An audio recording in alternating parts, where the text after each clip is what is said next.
रामकृष्ण हरी विषय नाही बापूसाहेब पठारे यांचा। नमस्कार पुणेकर माझामध्ये आपले स्वागत। सध्या आपण वडगाव शेरी या ठिकाणी आज महाराष्ट्रामध्ये विधानसभेची निवडणूक पार पडली असता 208 वडगाव शेरी मतदारसंघातून आमदार बापूसाहेब पठारे यांची भरघोस मताने निवड झालेली आहे। आज बापूसाहेब पठारे यांची भरघोस मताने निवड झाली, काय सांगाल आजच्या प्रसंगी? काय नाही, गेले अनेक वर्ष बापूसाहेब पठारे यांचा या मतदारसंघामध्ये अतिशय उत्तम प्रकारे संपर्क आहे। बापूसाहेब पठारे हे एकच असं नेतृत्व आहे की सर्वसामान्यांच्या दुःखामध्ये सर्वसामान्यांच्या सुखामध्ये बापू पठारे यांचा संपर्क असतो।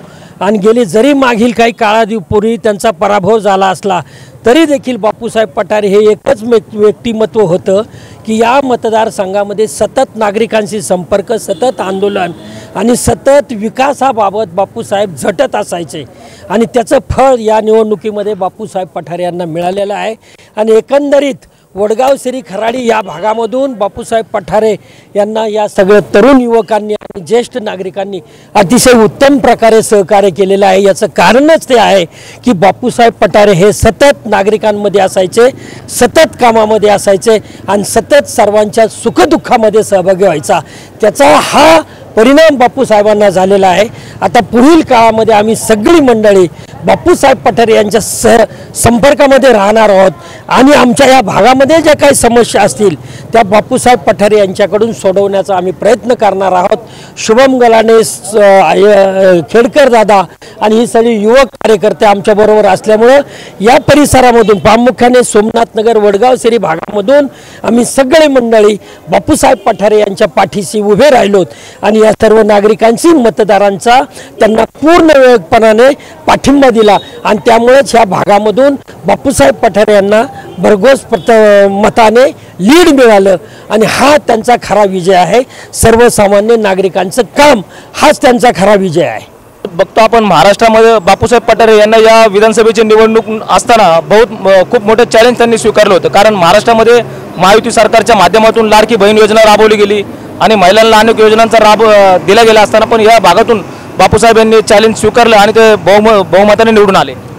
खऱ्या अर्थाने ज्यावेळेस धानोरी आणि लोगावच्या परिसरात मतमोजणीला सुरुवात झाली आणि बापूसाहेब पठारे हे जवळजवळ 15 ते 16 हजारांनी पाठीमागं असताना बापूसाहेबांनी या भागामध्ये जे जुनी जाणती लोक आणि तरुण कार्यकर्त्यांचा जो संगम तयार केला, आमच्या सोमनाथ नगर भागामधून शुभमदादा गलांडे सारखे अगदी युवक कार्यकर्तेसुद्धा या मतदारसंघामध्ये जेवढ्या प्रमाणामध्ये त्यांनी काम केले आणि ज्येष्ठ नागरिकांनी काम केले, विशेष करून तरुणांची साथ म्हणजे सुरेंद्रदादा पठारे यांची जी संघटना आहे त्यांच्या माध्यमातून तरुण पिढी पुढे आली आणि बापूसाहेबांचा जो आपला माणूस, जुना माणूस, कामाचा माणूस हे सुद्धा या ठिकाणी या वडगाव शेरीमध्ये पाहायला मिळालं। आणि हा संगम एकत्रित आल्यामुळं वडगाव शेरी खराडीतून खऱ्या अर्थानं जे लीड मिळालं आणि ते 16 हजाराचं लीड होतं ते जाऊन आम्ही या ठिकाणी पुन्हा 4000 लीड घेतलं आणि बापूसाहेब 4च्या प्रकारे निवडून आले।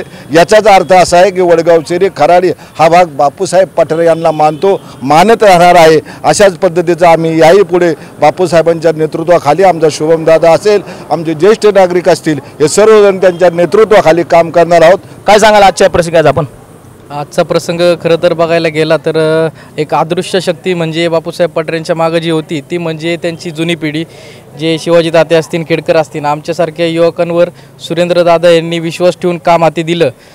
पण काम हाती देताच आम्हाला मार्गदर्शन ज्या पिढीचं भेटलं आहे, आम्हाला वडीलधारी माणसांचं भेटलं आहे, त्या मार्गदर्शनाखाली हा विजय निश्चित होणारच होता। आपण बघतो बापूसाहेब पठारे यांचं काम तर या वडगाव शेरी आणि खराडी या सगळ्या भागामध्येच आहेत, पण येरवड्यासारख्या झोपडपट्टीच्या भागामध्ये पण त्यांना मानणारा खूप मोठा वर्ग आपल्याला दिसतो। नक्कीच सुरेंद्रदादा यांचं काम येरवडा भागात भरपूर चांगलं काम चालू आहे आणि भविष्यात येरवडा हा भाग सुरेंद्रदादा नक्की सुधारवतील हे त्यांनी आश्वासन येरवड्यात दिलं होतं। आणि दादांनी त्यांच्या सभेमध्येच सांगितलं होतं जे काही आमदार वडगाव शेरी, जो आमदार वडगाव शेरीचा होतो तो येरवडाच ठरवतो वडगाव शेरीचा आमदार कोण होईल आणि आज तेच चित्र स्पष्ट झालं या मतदारसंघात।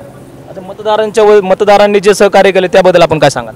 मतदारांच्या सहकार्याबद्दल मी खरोखर त्यांचा आभार व्यक्त करतो। बापूसाहेब पठारेंवर त्यांनी जो विश्वास, प्रेम पठारे कुटुंबावर खरं तर सुरेंद्रदादावर दाखवलं आहे त्याबद्दल मी त्यांचे आभार व्यक्त करतो। धन्यवाद।